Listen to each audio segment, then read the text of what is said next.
Welcome, Ken, to the show. Glad to have you on. Sounds like you've got some new information for our audience. So will you please let them know about your background and what you're doing today? Sure. David, thanks for having me. So I started in 2007 a digital marketing firm. Today we are a white label digital marketing firm. When we began, we were just doing digital marketing for every company that we could wrangle up. But we kind of pivoted in 15 hardcore into white label digital marketing. And today our back end, we support almost, I think it's actually now over 500 agency partners across the United States, Canada, and Europe. You know, some of our audience may not understand white label, or in particular, how they could consider being white label. Sure. So what's the story behind that? Yeah, it's so white label is really interesting, and in its simplest form, it basically means that we repackage our services under our partners' brands. So we're able to operate under their logos, interact with their customer even on the phone, answering the phone as them. And so the end client has no idea that we even exist. So it kind of is the name, it fits the name That Company really well. So we're that company and that company and that company and that company. We're literally all of these companies at one time. How it might fit, and I understand that a lot of your audience is in the IT services space. So I'll tailor what I'm about to describe to that, but let me start with like a traditional look in how it might work with like a regular digital marketing agency or other agency. Let's say that agency has resources to do web design, for instance. They do web development, but they don't do search engine optimization. They don't do pay-per-click management, the Google ad management. So they don't do social media or email campaign marketing, reputation management, local, all the stuff that we do. They don't do those things. And so they pass by revenue streams and opportunities that they could capture. But maybe they wanted to develop a part of their company that did do that. The struggle is that you get your first client and you need some specialist you're going to have to hire to service that client, and to go hire an employee full time to work for one client, that doesn't make a lot of sense. So they can use us to infill in areas that maybe they don't have or can't cover. And the same kind of works over in IT services. So, well, let me stay with that for a moment, because first of all, by the way, if people didn't read the intro, your company is called That Company, right? That Company, yeah. Yeah, we're That Company. Yeah, we're That Company. It creates, I tell you what, it creates a who's on first conversation all the time. Like you'll call somebody up and you say, it's Ken with That Company, and they'll say, what company? That Company. What company? That Company. And it's just back and forth. And people, and I walk around all the time in stores and stuff, and my employees do the same thing. People look at them and they go, what's That Company? And what do you guys do? I said, well, we do that. It's like, and a little bit of this. And only David, only the attorneys will appreciate this, but That Company is actually owned by this company.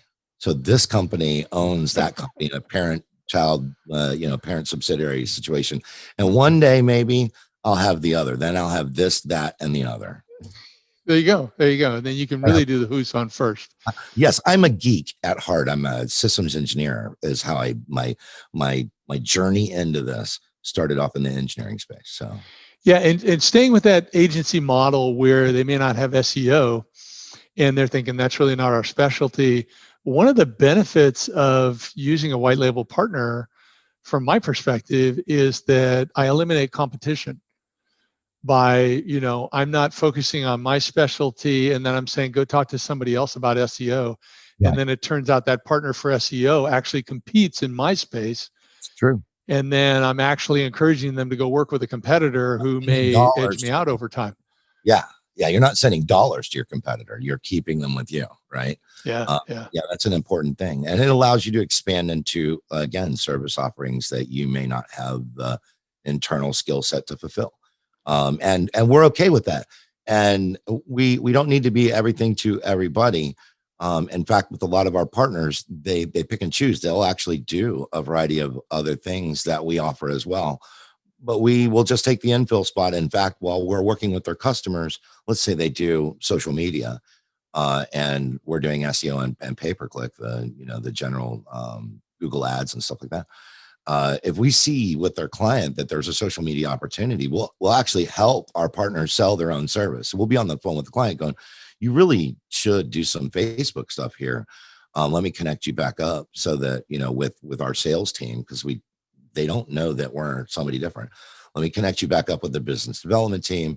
We get you an appointment because I think there's an opportunity here for one of the services that our partner provides directly. So if I'm somebody and I'm considering a white label partner, yeah, one of my biggest concerns is, are they going to represent clients in a way that is consistent with our values and our response times and our quality? I mean, every one of us has called somebody or had someone call us in the last 6 months from our credit card company, or our we call into our health insurance, and we get routed to some place, whether it's out of the country or whether it's just a low level hire where it's a financial decision.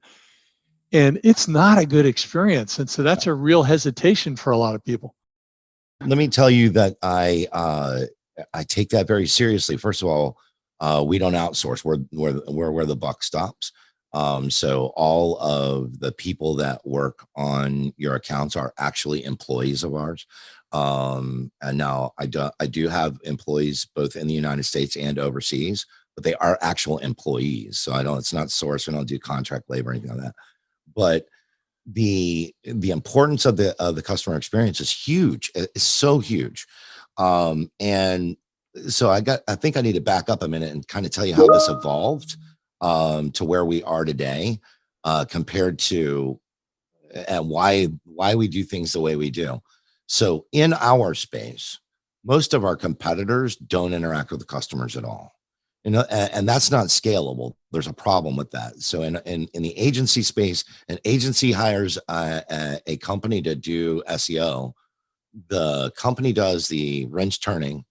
The agency has to meet with the customer, explain to the customer what's going to happen. Then they have to meet with the white label partner, and tell them what they want. And then the white label comes back and says, I've got questions, then and talks to the agency. And then the agency goes back and they sit in this in-between role, project management. But the problem is that they can never really scale it. And it's a bottleneck. It is a bottleneck. How we first got started, I think is important to explain why we differentiate and why we interact with customers and how important that is to us, and what that means. So when we first started in 2007, I explained to you, we were just a general digital marketing company. And so we didn't do white label, but we were dominating in the pay-per-click marketing space. And we had an SEO firm out in New York City call us up and say, hey, we do a lot of SEO. We have a lot of clients, but we don't do pay-per-click. And we want to know if we could work out an arrangement with you to do pay-per-click for our clients. And so we built this completely custom arrangement with this SEO firm to do their pay-per-click management. And they didn't have the ability to do the in-between. They didn't have anybody on their side to do that. So they needed us to hold the whole experience end to end. And so that's why we built that all out. Meanwhile, we weren't in the white label space, so it was no big deal. We built the system for them. Within a few years, we had 70 clients with them. And so we had gotten very good at doing white label under one other label. In 2015, we did a big pivot and decided to leave the general space of direct marketing. We still do it. If people call us, look for it, we'll talk to them, but we don't go hunt in that space anymore. Everything that we get, 95, maybe even 98% of our new clients every month come from our white label partners. We just don't go try to find direct business. So that customer interaction was really important. And so for now coming on 14 years, we've constantly tried to hone in what that looks like and how to develop systems, but also to hire the right people. Because they're going to be customer facing, I have to have people that So I'm talking to guys that are in the IT space. We know that in our digital world that we have guys that are great and really smart and intelligent, and they're geeks and they don't really interact well. So we have to find we have to find the unicorns. We have to find the ones that are really good geeks, but they also have a personality and can interact with the customer, because customer service is really important. We have a mantra here that we drive and talk about all the time, and it's called RAD, R-A-D. And it's actually in the wrong order. It's an acronym. It's in the wrong order, but the right order is D-R-A, but it sounds stupid. Draw doesn't sound as good as RAD. So we say to our employees, are you RAD? And what RAD stands for is relationship, attitude, and dependability. And actually D is what's supposed to go first. Dependability. It's all about client retention. If you take the biggest the cost people have is acquiring clients. It takes money, effort, time to go get a client. And when you get them, you really want to keep them. And I don't care what business you're in, that's what you want to do. You want to keep them and retain them and have a long lasting relationship. Same for us. So the number one factor in client retention is dependability. David, I want you as a customer to be able to say, every time I'm supposed to meet with them, he's waiting on the phone for me, or he's calling me when he's supposed to. I get my reports. They're always on time. I don't have to ask. They just show up. This guy is super dependable. Even if campaign performance and advertising, campaign performance can have ebbs and flows. We can have months that we're rocking it, and then we can have algorithm changes with Google and stuff is not, or market changes that are going on, and we're struggling to bring it back to where we want it. But if I'm dependable, if I'm the guy you can count on, then you're more likely not to really, go find somebody else. Well, it sounds like really none of the three are exclusive. They're all connected, because if you're super dependable, but your relationship skills suck. Well, that's what we say to our guys. So there's a reason behind all this psychologically. And if you have employees and you understand this, the relationship, the R, this is another one that's really critical. It's hard to fire a friend. It's really hard to fire a friend. When you're the boss, the CEO of an organization, you actually try to keep somewhat of an arm's length of relationships with your employees, because when you become involved with them on a personal level, it clouds your judgment when it's time to make a business decision. Well, we know that. And so we want to build a relationship with the end client where they like talking. I really enjoyed when I got on the phone with Bob the other day. I'm looking forward to Bob's phone call. Bob always, we coach our people to start the conversation rather than just jump into the numbers and let's do the reports. Don't be a commodity, be a person. And so what did you do this weekend? I want to have a relationship, build relationships with clients, because when it comes time that somebody's knocking on the door going, I do SEO better, they go, well, you know what? Bob's super dependable. I never have to chase him. I have a relationship with Bob. I like Bob. Bob's a really good guy. And, he's got kids. We've talked about our common passions together. And then the last thing is attitude. That attitude piece is you never get on the phone with the client and you're like, yeah, I'm doing okay today. How are you doing? Now, you got to be positive and upbeat. And then they hang up the phone with you and they go, man, I'm looking forward to talking to Bob again. Every time I talk to Bob, I just feel better about things, Yeah. So, well, the other piece about that attitude is, as you mentioned, you have ebbs and flows. So when something goes wrong, is Bob like, oh, I don't know what to do, or hey, that's not our fault. He's all defensive. So attitude's really important. And on the relational side, you're teaching them to be people, but also I expect you're teaching them to adjust based on the personality on the other end of the line. Absolutely. Because some people don't want some conversation about how was your weekend, how's it going, and how, blah, blah, blah, blah. Some people just want to dive in. It's like a quick, how's it going? Great. Okay, boom, let's dive in. You got to adjust. And I think that as we find them, and those are the hard-boiled eggs, if you will, and even hard-boiled eggs, maybe at the beginning of the relationship, got that shell on, and you can't really crack it, and you really can't get to them. But over time, if we're meeting with them, we keep trying little bits, and we listen. You open your ears, listen. He was late to a meeting because of a kid's basketball game. Hey, you have a kid, you have basketball. You try to just get those little personal tidbits and then find that moment that you can build that relationship. And if you'll notice in there, we we preach RAD, and in RAD, campaign performance isn't on the list. Well, we look at campaign performance as a no-brainer. We have to do a good job at what we do, right? Yeah. But it's really not what retains clients, believe it or not.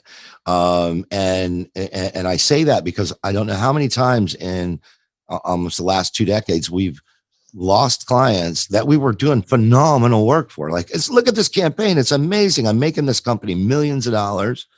Why did they let us go? Well, because it was one of the other 3 things. It was either we didn't call them on time, we had dependability issues, we had somebody that didn't have a good relationship, and we were just a commodity. And the guy came and knocked on our door, and or knocked on our end client's door and said, "Hey, I do this better. I do it cheaper." And we lost the client, and we were killing it. So we need to kill it, but we gotta have those pieces in place that are about being rad, have relationship, attitude, and dependability. Yeah, And I totally agree, because that campaign performance is a qualifier to be in the game. yes, Okay, you don't get to be on the team, or you don't get time playing in the game. You're going to stay on the bench right, if you can't do that. And of course, you want to maximize that.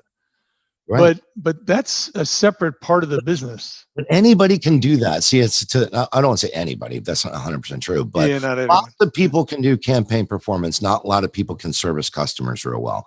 And circling back. So are we a reflection of your brand? Okay. And so when we talk about those core values of RAD, then I would say that if your core values as a company don't match up with our core values of being RAD, then we probably aren't a good fit.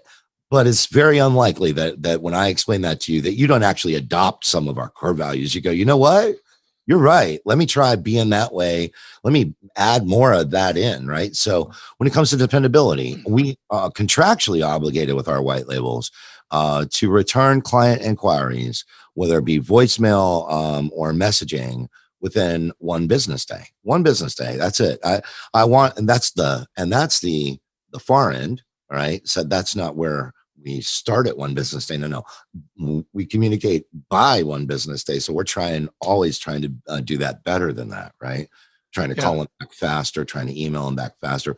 Now, sometimes that might mean that I say to a client, "Hey, thanks for that question. I've got a chance to read it. I have a meeting with you next Wednesday. I'd like to put that on the agenda to discuss." I don't necessarily have to stop everything that we're doing and go deep dive that at this moment. But I do need to handle you on a customer service level, acknowledge that you communicated with me, respond back to you, and then set a commitment that I'm going to keep. That's that dependability thing too. So we talk about making commitments to in our own side, making commitments that we can honor and keep because we value dependability. So it's not about, well, I'll get to that. That's the worst excuse that, talking about this. So we talk about it internally a lot. When a person looks at you and says, we should have lunch sometime, that is absolute crap, right? That's just a nice way of saying see you later, because they don't really mean it. That's not dependable. It's not, let me say, hey, look, man, let me get my calendar out right now. And are you available for lunch next Tuesday? That's different than me saying, we should do lunch sometime. That's a nicety, but it's absolutely flaky way of not actually making a commitment. And so often service providers don't want to commit. They just don't. And the reason they don't is actually good-hearted, because they don't want to miss their commitment. So they don't want to make a commitment, but customers don't like that. Customers hate, he never seems to ever give me an actual deadline and when he's going to get anything done. Well, I want to go back to, you're talking about some people really don't have the customer skills. They don't have the relational skills. And yet, and we talked about how the performance is a qualifier. Right. So basically, in your particular niche, you need some of those analyticals who are off the charts analytical, but they're probably super introverted. And in their ideal job, they never even talk with a customer. Mm-hmm. But you can use them on the performance side in the back room, whatever, so that they can create the qualifier, because, the better you do on the performance side, it does help. Absolutely. But it doesn't, what you've made clear is it doesn't necessarily help you keep the client. So I'm curious about shifting the conversation a bit. Sure. Versus being an owner considering a white hat provider like yourself. Like, I may even be in the IT services space, and I want to consider that company, which is your company, to expand my little portfolio, because I got a lot of clients that aren't doing a good job in their digital marketing, social, whatever. Right. So I might want to expand, but I don't want to take on the staff because that wouldn't be profitable and it'd be a distraction. But if I'd like to shift the conversation. What do I need to be thinking about if I want to take my services and I want to consider white labeling to other companies, Ooh. whatever they might be? I mean, what are the hiccups? What are the big mistakes that you've seen others make or you've made that, like, All right. hey, watch out for this. Here are the positives, but also watch out for these hiccups. So we've grown into this, okay, and we've developed a lot of systems and processes and training and whatnot to be able to do what we do. In the early days, we literally, with our partner, we would have them set up email addresses so that we could operate under their email accounts. But being in the IT services space, I will just tell you, there is a limit to the total number of mailboxes that Outlook can actually handle, remote mailboxes. And when you get into POP 3, where we're trying to reach out and do that, there becomes there's a digital limit, but then there becomes a practical limit because the machine is just buried going, I'm checking mail, I'm checking mail, I'm checking mail, I'm checking mail. It becomes too confusing. It also becomes very easy to make mistakes. So communication's number one. So in the white label space, the first thing you need to think about if you want to be a white label is how are you going to deal with end clients and never ever break the white label, because that's the ultimate no-no, right? Yeah. That the end client goes, oh, because then the end client naturally wants to cut the middleman out because they realize you're being outsourced. So they realize they're being outsourced now, and they go, well, we want to call them directly. Well, number one, if white label situation ever breaks with an individual client, the number one most important thing you can do is be, and we contractually obligate, I will not do business with somebody if it's your client. I just won't. I just will not do it. We don't touch that. So that's one. But you got to figure out how you're going to do all that communicating, and be a white label. And it needs to be good, because employees, I don't believe any employee ever comes to work on any given day going, I'm gonna screw up today. They actually come in with intent of doing a good job, but mistakes happen. And if you're operating, let's just say, under multiple different email addresses, all of a sudden you send out an email to a client, and worse, you're not even sending out an email under that company brand, you're sending out accidentally under the wrong other white label.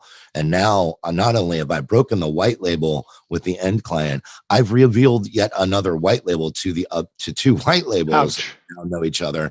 And all it took was one click and one email and that send button.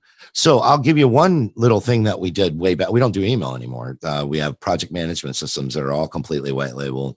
Customers interact with us there. The white labels interact with us there. And we can't communicate with the wrong client in the wrong space. That's number one. So it's kind of like a Craigslist environment where everything goes through Craigslist. Kinda, and it's white labeled. So we are able to operate under your brand on a subdomain. So we might be projects.abccompany.com. For us, we don't see it that way. We see it at its root, projects.thatcompany.com. But the end client logs into the private domain and all of that. So, and that was all custom built by us, because there are no, it's not a normal business. Being a white label provider is not a normal business. There aren't so many of us that there's a market out there for software companies to build software for our industry. There just aren't that many of us. So communication is number one. And before you have all that built, you got to start simple. Email is one way of doing it. The other place that you can break it is outbound call. So we have the ability to dial out and specify our caller ID, and our caller ID is specified to match up our white label, so that if the customer calls the caller ID back, they get the white label. And so we have to do every phone call that way. Imagine that. There's another mistake. All I did was dial from the wrong line. So we've now built all of our systems internally to where our employee can literally go into a status panel, choose the customer, press a button.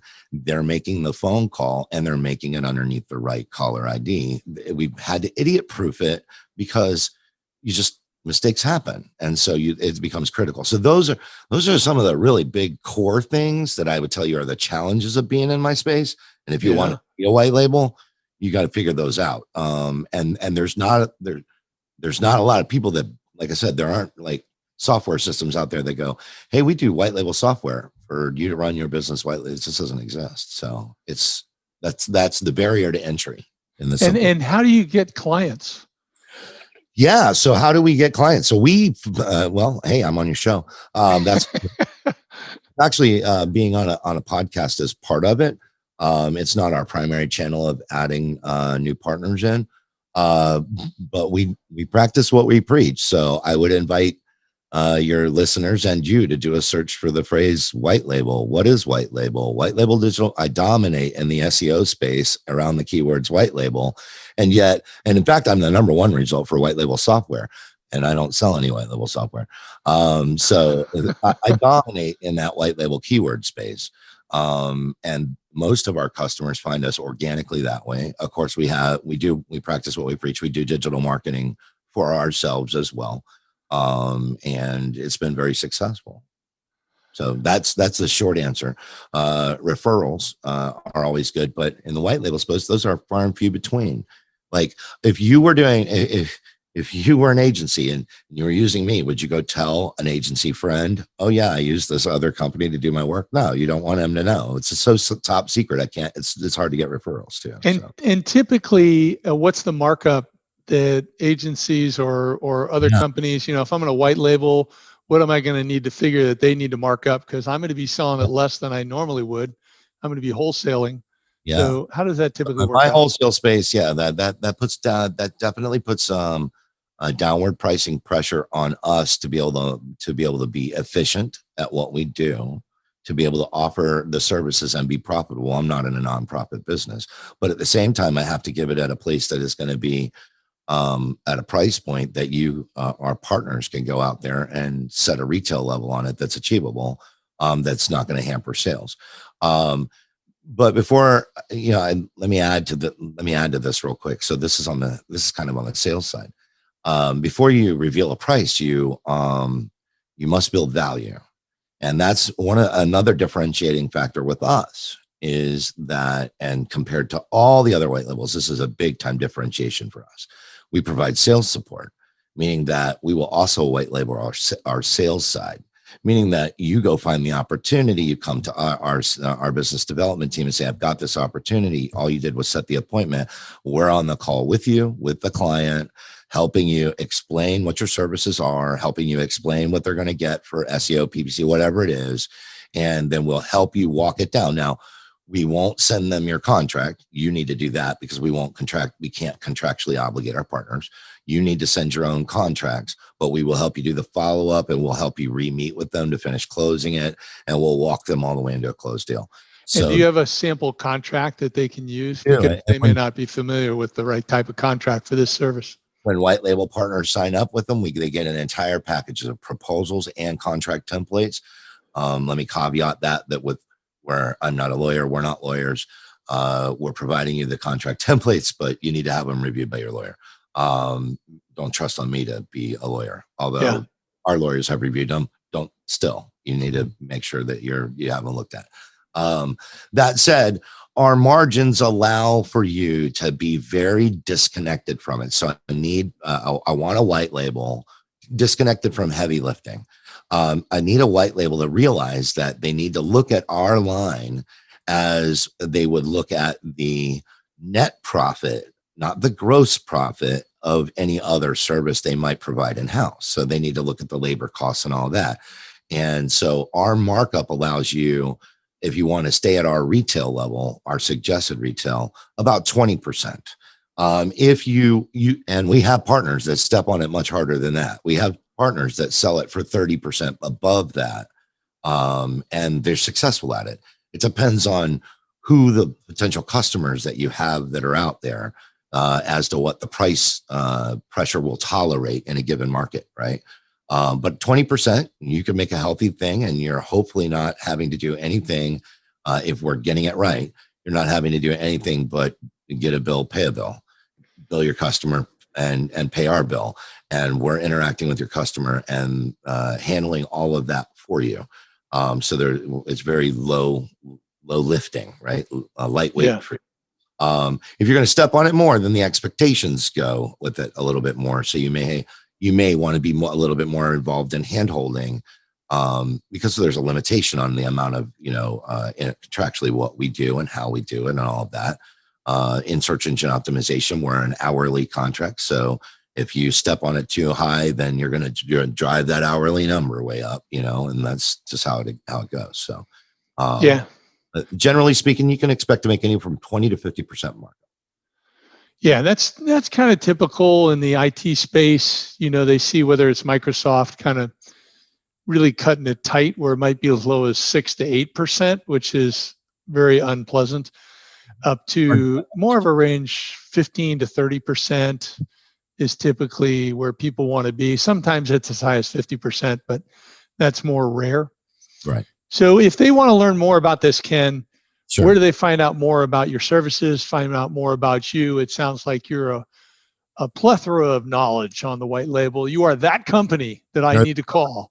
Yeah. And that's simple, www.thatcompany.com. But go look at, and even if you're a listener that listens to this, 5 years from now, we run a constant, it might be changing, but we run a constant special for podcast listeners on thatcompany.com/podcast. And I don't know what the current one is. I think there might be a joke book out there at the moment, along with some free researchers. There's a marketing joke book. May not be good for IT guys. I should think about an IT joke book. But go there and see what our current offer is at the moment. If you want to run into me, I'm one of those weird guys in the social media space. I don't interact with people on Facebook unless I've actually met you face to face, like physically shook your hand. That's like my real inner circle of like real friends. LinkedIn, absolutely. Check out Ken Knorr. Look for me. Twitter at Ken Knorr, KenKnorr. Love to connect with you there. And so there you go. That's how you reach out to me. Sounds great. Thanks for being on the show. Really appreciate it. David, thanks for having me, man. It was a pleasure and a lot of fun.